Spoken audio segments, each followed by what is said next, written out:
Dreams and the sense of place. Let's discuss it. This is the 13th in my series on decoding your dreams. And there's this magical ability that our minds have that can turn almost any experience into a character or an image. So throughout these videos, we've seen many examples of that. It's called personification. So there might be a part of you that you're not in touch with, or something in you that you need to give more light to or practice more, a part of your life that isn't serving you or what have you, and it can turn up as a dream character.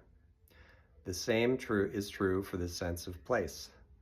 When I move to new places, I look for new dream characters to show up who personify whatever qualities of that place I'm picking up on unconsciously. And these characters can actually tell you a great deal about the place you live in, you work in, you're visiting. They seem to be really tuned into that. I don't exactly know how, but there's something called Terra psychology that has studied this for years. Terra psychology. I've done a lot of videos on this in YouTube, at my YouTube channel, at Dr. Chalquist. So at Dr. Chalquist. You can find out about Terra psychology there. I've also written about it a lot. So it's at my website, chalquist.com.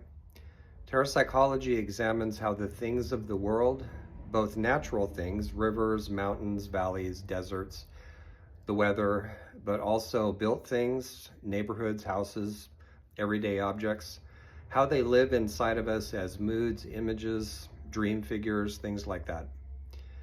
So from that framework, it becomes really interesting to look at which new dream figures are showing up in your life.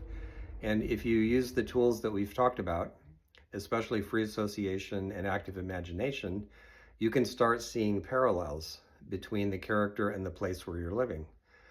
So pretty much everywhere I've lived over the last 20 years has shown up in my dream at some time or another as a dream character with interesting things to tell me about the place itself. I have discovered ecological strengths and weaknesses that I knew nothing about by looking at what the dream characters had to say.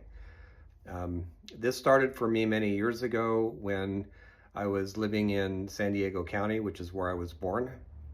I had been gone for a while, moved back when I was working on my first PhD, and a witch-like woman showed up in my dreams and named herself San Diego.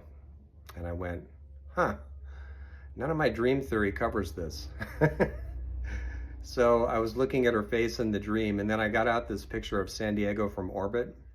Looked kind of similar. You know, Point Loma nose, Mission Bay eyes, long San Diego Bay mouth. She had it all going on in the dream. And she would tell me in subsequent dreams, you know, if you go here, you'll see this. If you go over there, you'll see that. And I think it's just that we're unconsciously really tuned in to wherever we are. We don't get any education about that, though. So dreams can be a great way to get to know and be in conversation with, imaginal conversation with, the places where we're hanging out or where we live. So try that out and see if that gives you a better sense of where you're located.